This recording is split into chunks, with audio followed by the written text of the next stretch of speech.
ปีน้องไต้ซุ่มเคอเฮิรนขุนสามล้อซาเทศปังป้อยคุกทบวันเกิดปืนตั้งหักไต้ขุนสามล้อแหล่นางอู้เป่มมีปีน้องไต้ในเก่งใหม่มากเขาโฮมป้อยกืนอ๋อค่ะก็วันนี้แหละหนังคือโบเด็มซ้ำหนังคือข้าวยามเด็มซุ้มในวันที่25 จันวารี2012ข้าวยาม8 โมงกลางค่ำนั่นมอซ้อนม่อนยาสาตังโตปีน้องเคอเฮิรนขุนสามล้อเส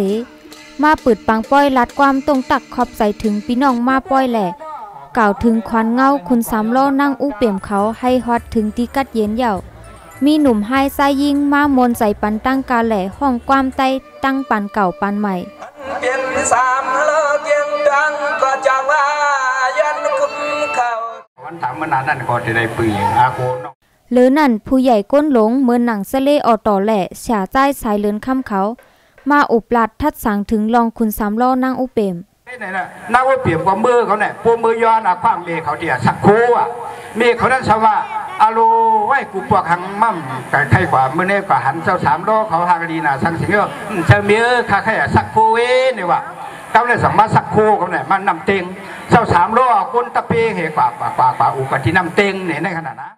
ตีเมืองไทยในคาอะไรเขา2 ปีครับเมื่อปีป่นมาในเขาจัดพ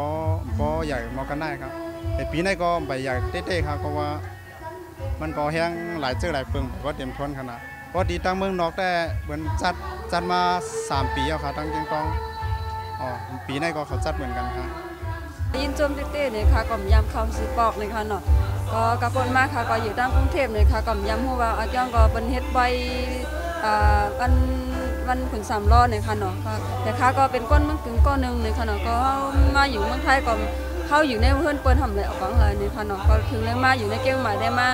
พออะไรเขาเลยมาฮู้จักจังไหนก็ยินจมเต้ๆเนี่ยทำเลยมาแสดงเพลงอย่างเงี้ยเนี่ยก็มันเป็นอันดีเต้ๆเนี่ยค่ะเนาะยินจมเต้ๆค่ะค่ะไม่สำคัญเลยนะคะแล้วก็เป็นอันดีเต้ๆเนี่ยค่ะเนาะเพราะว่ามีวันเกิดขุนสามล้อเนาะเปลี่ยนในวันตั้งหักเนี่ยก็เขาก็เตะเลยเปลี่ยนที่ส่งสามเข้ากาตั้งนานในค่ะเนาะก็คุยกับไปยามีในกันเนาะเดี๋ยวว่าที่เมืองเข้าเมืองถึงแต่ก็ยามีเหมือนกันในค่ะเนาะในวันที่26ย่ำกลางใน7 โมงมีกับซ้อมสังขาเซาเสถึงมาข้าวยาม8 โมงนั่นสั่งต่างซ้อมถึงคุณสามล้อนั่งอู้เปี่ยมเหย่าเล่งหรูปีน้องมากเข้าโฮมหลู่ด้านหยัดนำเอากู้โซกว่า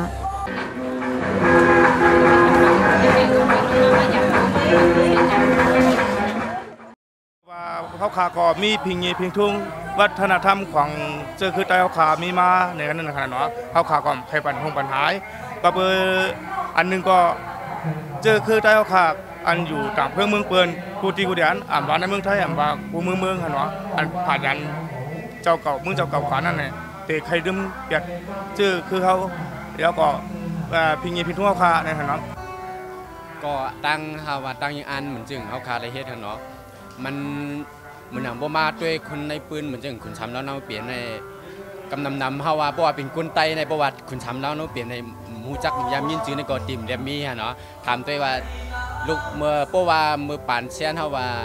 ตั้งเดี๋ยวปานเชียนเฮาคืนกันเนาะเพราะว่าเล็กเฮากว่าในก็เพราะว่ามันปียาวเข้าถึงก็ปนมาไว้กับ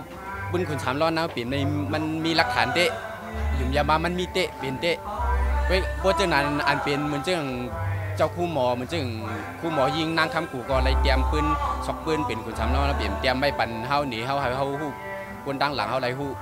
ยาวกอปบาวายสีมือเหลียวในเหมือนจึงพวกมาวนด้วยว่าเหมือนจึงหนังคู่หมอเขาอันเตรียมไม่ได้ก็เป็นลีกปานเก่าก้นปานเหมือก็อ่ำชงรองปานเก่ากำในเพราะว่าเฮาชื่ออันปอฮู้รองมันอีออดเนี่ยเพราะว่าเฮาขึ้นเอาไล่ปานเหมือได้10 สวนปันลูกหลานไอ้เจือนมาตั้งหลังในก็เหมือนจึงปืนขุนช้ำล้อในก็ดีจำวัดไหวหายกว่าไหวไม้ก็ดีกูเป็นเยี่ยนเป็นอับปุ่มในคำวันที่26ก็เดมีตั้งกามาโมนตนใจปันพี่น้องมากเขาป้อยแหละมอซอนม่อนยาสะก็เป็นพุทธสางรองคุณสามล้อนั่งอุเปี่ยมเขาวายเสนันข้าวยาม9 โมงครึ่งสั่งออนกันซุกนิมโตย้อนสู้ปันให้คุณสามล้อนั่งอุเปี่ยมเจียวป่นหลอดลองขามกินอันก็เป็นเมะผายไส้อ่ำปันคอยกันนั่นอยู่เลอเสนในเหย่าซุ่มขับขึงปังป้อยเคอเฮิรนขุนสามล้อเขาดูขามพี่น้องมากเขาป้อยเขาเงินอันไรมานั่นเตเอาส่งมือตีเวงเก้งตองตอนตาเฮ็ดสร้างห้องในปื้นแหละ เตเอาเป็นเงินกองกลางตาสร้างห้องในปืนในปีนาให้ป้อคึกต้อนหรือเก่าไหน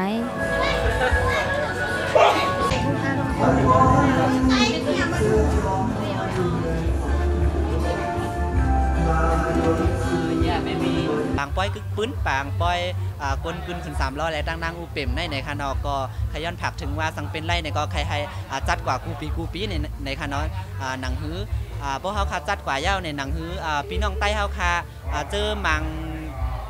มังเจอมังกลุ่มในคานอที่ไปยามเข้าด้วยปางป้อยตั้งหักปางป้อยปืนขึ้น300และนางอูเป่มในก็เตไรมีเปิ้นฮ้องว่าข้าวยามเตไรมาเข้าว่าในปีหน้า5ปีลื่น5ในก็สังเจอว่าอะไรจัดกว่าในก็เดลีเต้ในคานอเตเฮ็ดให้ลูกอ่อนใต้เฮาคาอำนั้นพี่น้องเจอคือใต้เฮาคาดีอยู่เซาในเมืองไทยในไรเฮียนฮู้ปืนเจ้าขุน3ล้อและนางอูเป่มเฮา